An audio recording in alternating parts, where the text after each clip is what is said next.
तो दोस्तों आज मैं एक्सप्लेन करने वाला हूँ एक supernatural horror movie Lee Cronin's the Mummy. ये फिल्म 2026 में थिएट्रिकल रिलीज हुई है इंग्लिश लैंग्वेज में और इसके पीछे हैं दो बेहद power house production banners, atomic monster और ब्लम हाउस प्रोडक्शंस। अब जो लोग इन दोनों बैनर्स को जानते हैं वो समझ गए होंगे कि यह मूवी किस लेवल की होगी। एटॉमिक मॉन्स्टर वही बैनर है जिसने कॉन्जरिंग यूनिवर्स बनाई और ब्लम हाउस जिसने evil dead rise, Insidious, paranormal activity, यही है उनकी पहचान। और इस मूवी के डायरेक्टर हैं ली क्रॉनिन, वही जिन्होंने इविल डेड राइज से हॉरर फैंस के दिल जीते थे। तो जब ये कॉम्बिनेशन बना तो रिजल्ट था एक ऐसी ममी फिल्म जो बोरिस कार्लोफ और टॉम क्रूज वाली ममी से बिल्कुल अलग है। ये 2026 की सबसे फ्रेश सुपरनैचुरल हॉरर है और हम इसे पहले एक्सप्लेन कर रहे हैं। रिसेंटली मैंने एक बेहतरीन supernatural horror film capture explain की है। इन केस आपने मिस की तो वो आपको हमारे चैनल पर मिल जाएगी। तो चलिए अब बिना किसी देरी के चलते हैं सीधा द ममी की कहानी की तरफ।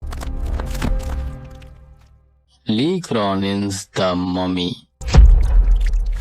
कहानी शुरू होती है अजवान, इजिप्ट में। रात का समय है। एक सुनसान घर। एक आदमी और एक औरत अपने 3 बच्चों के साथ घर में दाखिल होते हैं, लेकिन जैसे ही वो अंदर कदम रखते हैं वो थम जाते हैं। घर के अंदर मरी हुई चिड़ियां बिखरी पड़ी हैं। ये कोई एक्सीडेंट नहीं था, ये एक ओमेन था, एक वार्निंग, जैसे किसी ने जानबूझकर रखी हो, जैसे कोई कह रहा हो वक्त आ गया। ये दोनों घर के सेलर में उतरते हैं और वहाँ जो दिखता है वो चौंका देता है। उनका घर असल में एक आधे जमीन में धंसे काले पिरामिड के ऊपर बना हुआ था और उस पिरामिड के अंदर चेन से लटका हुआ एक काला पत्थर का कॉफिन, वोल्केनिक एंशिएंट स्टोन से बना, हजारों साल पुराना। जब वह उसे नीचे उतारते हैं पहले एक पल की शांति आती है, जैसे सब ठीक है, लेकिन तभी कॉफिन के अंदर कुछ हिलता है और एक सुपरनैचुरल फोर्स बड़ी निर्दयता से उस आदमी को एक हुक से उठाकर खत्म कर देती है और उसकी बीवी बस देखती रह जाती है। खैर ये औरत कोई ऑर्डिनरी औरत नहीं है, ये है द सॉर्सरेस, एक एंशिएंट कल्ट की कीपर। इसे हम आगे बुलाएंगे मैजिशियन। और जो कॉफिन है उसमें सिर्फ एक ममी नहीं है, उसमें कैद है एक 3000 साल पुराना डीमन। अब सीन शिफ्ट होता है कायरो, इजिप्ट। यहाँ मिलते हैं हम चार्ली कैनन से। चार्ली एक इन्वेस्टिगेटिव टीवी जर्नलिस्ट है, शार्प, एम्बिशियस, थोड़ा रेस्टलेस। उसकी जिंदगी में सब कुछ अच्छा चल रहा है। प्रेग्नेंट वाइफ लरिसा, 2 बच्चे, केटी जो 8 साल की है और छोटा बेटा सेबेस्टियन। चार्ली को अभी अभी खबर मिली है कि उसे न्यूयॉर्क शिफ्ट होने का मौका मिला है। बड़ा ब्रेक, नई जिंदगी। खैर लरिसा एक डिवोटेड माँ है, प्रोटेक्टिव, इमोशनल और थोड़ी गिल्टी भी, क्योंकि घर की जिम्मेदारी ज्यादातर उसी पर थी, जबकि चार्ली अपनी रिपोर्टिंग में बिजी रहता था। और केटी वो एक क्यूरियस, जीवंत बच्ची है। गर्ल स्काउट्स में जाती है, मोर्स कोड सीखती है। उसे नहीं पता कि उसकी एक छोटी सी फ्रेंडशिप जल्द ही उसकी पूरी जिंदगी बदल देगी। अब मिलते हैं डिटेक्टिव डालिया जाकी से। डालिया एक जूनियर डिटेक्टिव है कायरो पुलिस में। इंग्लिश स्पीकिंग, स्मार्ट और जेन्युइनली किसी केस को सॉल्व करने की भूख रखती है। उसका सीनियर एक ओल्ड स्कूल ऑफिसर है जो हर किडनैपिंग केस में पेरेंट्स को ही सस्पेक्ट मानता है, लेकिन डालिया अलग सोचती है। और आखिर में लाइला खलील, एक टीनेज लड़की, मैजिशियन की बेटी, जो एक ऐसे खेल में इन्वॉल्व हो जाती है जो उसने कभी चूज नहीं किया था। ये किरदार इस पूरी कहानी का सबसे ट्रेजिक पीस है और आगे चलकर यही पता चलेगा। और यहीं से द मम्मी की असली कहानी शुरू होती है। कायरो की एक दोपहर, लरिसा काम पर गई है, चार्ली घर पर है, केटी घर के बाहर खेल रही है। तभी फेंस के उस तरफ से एक औरत आती है, मैजिशियन। वह केटी को बताती है कि वह उसकी दोस्त लाइला की माँ है। फिर उसे सेब देती है, लेकिन जैसे ही केटी वह सेब काटती है उसके अंदर से एक कीड़ा निकलता है, छोटा, और सीधे केटी के मुंह में चला जाता है। केटी वहीं बेहोश हो जाती है। मैजिशियन उसे उठाकर ले जाती है। बस इतनी देर में एक बच्ची गायब। खैर चार्ली को घर में वैसी ही चॉकलेट्स मिलती हैं जो केटी को रेगुलरली मिल रही थी। सेबेस्टियन को पता था, लेकिन उसने कभी नहीं बताया क्योंकि केटी ने मना किया था। कायरो में उस दिन एक भयानक सैंडस्टॉर्म आ जाता है, रेत का तूफान, और चार्ली केटी को ढूंढ नहीं पाता। पुलिस स्टेशन में केस फाइल होता है। सीनियर डिटेक्टिव का पहला रिएक्शन, चार्ली पर शक। मोस्ट केसेस में पेरेंट्स का हाथ होता है, लेकिन डालिया जाकी वह मानती नहीं। खैर तमाम कोशिशों के बाद भी केटी नहीं मिलती और बस इसी के साथ 8 साल बीत जाते हैं। अब कहानी शिफ्ट होती है Alba, New Mexico. Charlie, Larissa, Sebastian और उनकी तीसरी बेटी मॉड जो लरिसा की प्रेगनेंसी से हुई थी। जब केटी गायब हुई, लरिसा की कैथलिक माँ कार्मेन के घर में रहते हैं। चार्ली टूटा हुआ है। लरिसा के अंदर एक साइलेंट गिल्ट है जो उसने कभी ओपनली नहीं कही, लेकिन वह चार्ली को जिम्मेदार मानती है। उसी दिन वह घर पर था, तभी अजवन के डेजर्ट में एक प्लेन क्रैश होता है। एक टीनेजर साइकिल पर जा रहा था, पीछे से धमाका, प्लेन तबाह। आर्कियोलॉजिस्ट जब डेब्री खोदते हैं तो उन्हें मिलता मिलता है वही काला वॉल्केनिक स्टोन कॉफिन। इतनी ऊंचाई से गिरने के बाद एक खरोंच नहीं, कॉफिन खोला जाता है और अंदर से निकलती है केटी, 16 साल की, एंशिएंट स्क्रिप्चर्स में लिपटी, अलाइव, 8 साल से बिना हवा पानी खाने के जिंदा।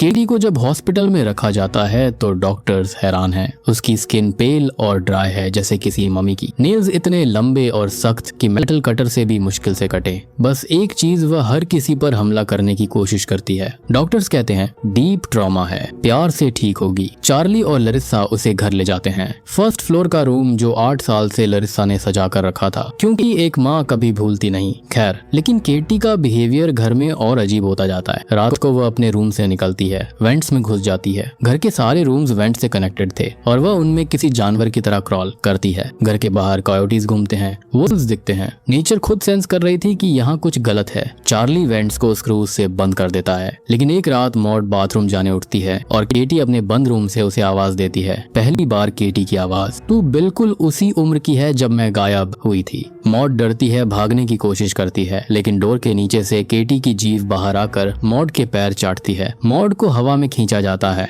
डोर के पास, कुछ चांटिंग, कुछ विस्पर्स, और मॉड पजेस हो जाती है। अब ये डीमन 2 फ्रेंड्स पर काम करता है, केटी के थ्रू और मॉड के थ्रू। सेबेस्टियन का भी माइंड मैनिपुलेट होने लगता है। फैमिली धीरे धीरे टूट रही थी। चार्ली और लरिसा के बीच फाइट्स बढ़ रही थी। केटी को कहीं भेज दो, तुम्हें उसकी परवाह नहीं, वह हमारी बेटी है। ये रैंडमली नहीं हो रहा था, ये डीमन का डिजाइन था। फैमिलीज को डिवाइड करना, यही इस डीमन की सबसे बड़ी पावर थी। खैर, चार्ली को केटी के बैंडेजेस पर एंशिएंट स्क्रिप्चर्स दिखते हैं। कॉफिन की फोटोग्राफ्स के स्क्रिप्चर से बिल्कुल मैच करते हैं। वह लोकल कॉलेज के आर्कियोलॉजी प्रोफेसर के पास जाता है और प्रोफेसर जो बताता है वो सुनकर चार्ली का दिल बैठ जाता है। ये प्रोटेक्शन स्क्रिप्चर्स हैं और ये नाम जो बार बार आ रहा है ये है नाज़मरानियन, 3000 साल पुराना डीमन, जीसस क्राइस्ट से भी पहले का। इसकी स्पेशलिटी परिवारों को बर्बाद करना, लोगों को एक दूसरे के खिलाफ करना। और जितनी स्क्रिप्चर्स केटी की स्किन से गिरती हैं, डीमन उतना पावरफुल होता जाता है। यानी केटी खुद अपनी स्किन से स्क्रिप्चर्स खरोंच कर निकाल रही थी। वह डीमन को आजाद करने की कोशिश कर रही थी और इसका मतलब था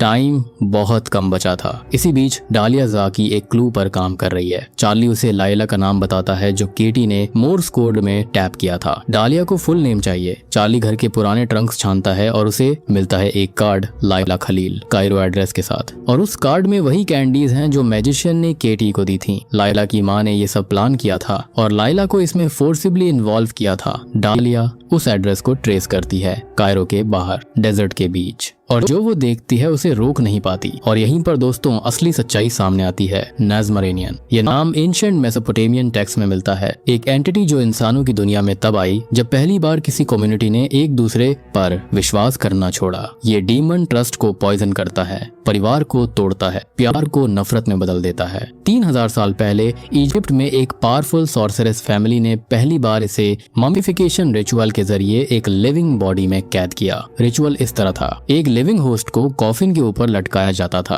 पुराने होस्ट से डीमन को चैंटिंग के थ्रू नए होस्ट में ट्रांसफर किया जाता था। फिर उस होस्ट की स्किन पर और स्किन के अंदर प्रोटेक्शन स्क्रिप्चर्स इम्बेड किए जाते थे। होस्ट को कॉफिन में बंद कर दिया जाता था और डीमन कैद। जब तक स्क्रिप्चर्स इंटैक्ट रहे, डीमन वीक रहे। जब स्क्रिप्चर्स हटे, डीमन की पावर वापस आए। लेकिन ये सिर्फ एक बार नहीं किया था, ये एक जनरेशनल ड्यूटी थी। मैजिशियन की फैमिली 3000 साल से यही करती आ रही थी। हर जनरेशन नया होस्ट ढूंढती, नया रिचुअल करती, डीमन को कैद रखती। खैर, मैजिशियन का असली नाम रिवील नहीं होता फिल्म में, लेकिन उसकी स्टोरी यह है, वह एक ऐसे फैमिली में पैदा हुई जिसका एकमात्र पर्पस था नाज़मरानियन को कंट्रोल में रखना। बचपन से उसे यही सिखाया गया, यही उसकी डेस्टिनी थी। उसके हस्बैंड को जो मूवी की शुरुआत में कॉफिन को उठाते वक्त मारा गया, खुद नाज़मरानियन ने तब किल किया जब वो पुराना होस्ट ऑलमोस्ट खत्म होने वाला था और डीमन मोमेंटरली फ्री हुआ था। ये उसके लिए सबसे बड़ा ट्रॉमा था। उसने अपनी ड्यूटी के लिए अपना पति खोया, अब नया होस्ट चाहिए था। पुराना बॉय जो कॉफिन में था उसकी बॉडी डिटेरिएट हो रही थी।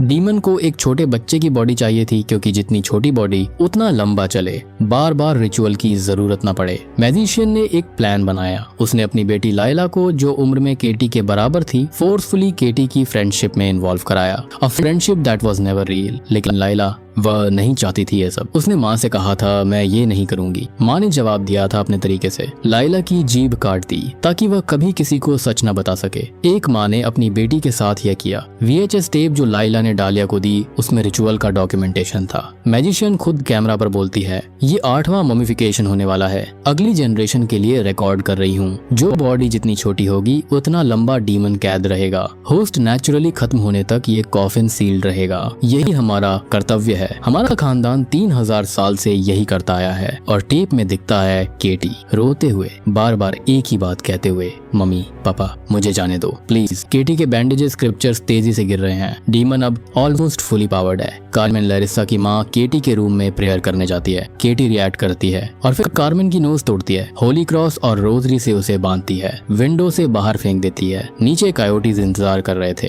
कार्मेन की डेथ और वह टूटी हुई विंडो, देखो उसे ध्यान से। होली क्रॉस की एग्जैक्ट शेप में टूटी थी। कार्मेन के फ्यूनरल में पोजेस्ड मॉड अपने दांत खुद उखाड़ लेती है और खून भरा थूक खाने में फेंक देती है। सेबास्टियन मैनिपुलेटेड होकर लरिसा पर हमला करता है। चार्ली हर तरफ से घिर चुका है। तभी केटी वेंट्स का ढक्कन तोड़कर बाहर आती है। सेबास्टियन के जरिए वह अपनी स्किन के बचे स्क्रिप्चर्स खरोंचवाने लगती है। Full power unlock. केटी हवा में उड़ जाती है। वह चार्ली को बुरी तरह बीट करती है। दालिया के गले में कार्मेन की पोजेस्ड बॉडी एक स्कॉर्पियन उगल देती है। स्कॉर्पियन उसके थ्रोट में घुसता है लेकिन दालिया हिम्मत से उसे निकालती है, खून रोकती है। और तभी चार्ली एक डिसीजन लेता है। वह केटी को पकड़ लेता है, दालिया की तरफ देखता है, इशारा करता है, तुम्हें चैंटिंग याद है? वह रिचुअल चैंटिंग जो टेप में थी। डालिया हेड हिलाती है, हाँ तो करो। डीमन को उसके अंदर से निकालो और मेरे अंदर डालो। वह रोकने की कोशिश करती है लेकिन चार्ली जानता है कोई और रास्ता नहीं है। केटी को बचाने का यही एकमात्र तरीका है। डालिया अपनी डैमेज थ्रोट में उंगली डालकर एंशिएंट चैंटिंग शुरू करती है। फैमिली साथ खड़ी है। चैंट एको होती है और नाजमारानियन डीमन केटी के बॉडी से निकलकर चार्ली में ट्रांसफर हो जाता है। केटी कोलैप्स होती है। पहली बार वो 8 साल बाद खांसती है,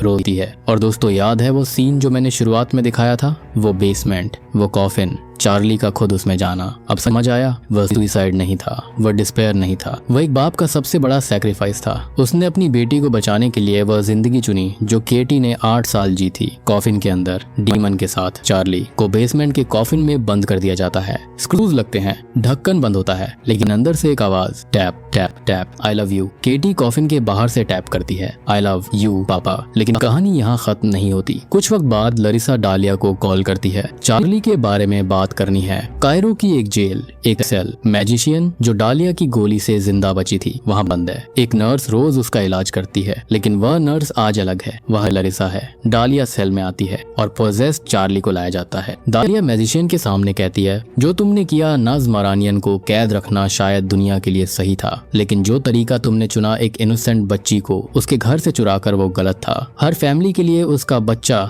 उसकी पूरी दुनिया होती है और तुमने एक फैमिली को 8 साल दर्द दिया। अब सजा का वक्त है। फाइनल चैंटिंग शुरू होती है। डीमन चार्ली से निकलता है और मैजिशियन के अंदर कैद हो जाता है। चार्ली फ्री हो जाता है और अब मैजिशियन उसकी नई होस्ट है। और इसी के साथ ली क्रॉनिन्स द ममी यहीं पर खत्म हो जाती है। तो दोस्तों ये थी द ममी 2026 की कहानी। एक सुपर नेचुरल हॉरर फिल्म जो अपनी कोर में एक फादर डॉटर बॉन्ड की कहानी है जिसे एक एंशिएंट ईवल ने टेस्ट किया और एक बाप ने खुद की कुर्बानी देकर प्रूफ किया। अब मेरी बात सुनो, अगर आप ध्यान से देखें तो हर बार जब डीमन की पावर बढ़ती थी घर के बाहर कोयोटीज और वुल्व्स और ज्यादा होते जाते थे। ये रैंडम नहीं था। नेचर एक मिरर था, जितना घर के अंदर कैओस उतना बाहर प्रेडेटर्स। अब कमेंट में बताइए क्या आपको लगता है कि मैजिशियन का डिसीजन सही था? मतलब अगर एक इनोसेंट बच्चे को सैक्रिफाइस करके पूरी दुनिया को एक एंशिएंट ईविल से बचाया जा सकता हो तो क्या वह सही है? ये मॉरल डिलेमा इस फिल्म का असली कोर है। मुझे आपकी राय चाहिए। रिसेंटली मैंने काफी interesting horror film capture explain की है जो आपको जरूर पसंद आएगी। वह आपको हमारे चैनल पर मिल जाएगी, आप उसे भी देख सकते हैं। वीडियो अच्छी लगी हो तो लाइक करें, चैनल सब्सक्राइब करें। तो मैं आप सबसे मिलता हूँ अगली वीडियो के साथ। तब तक के लिए अलविदा।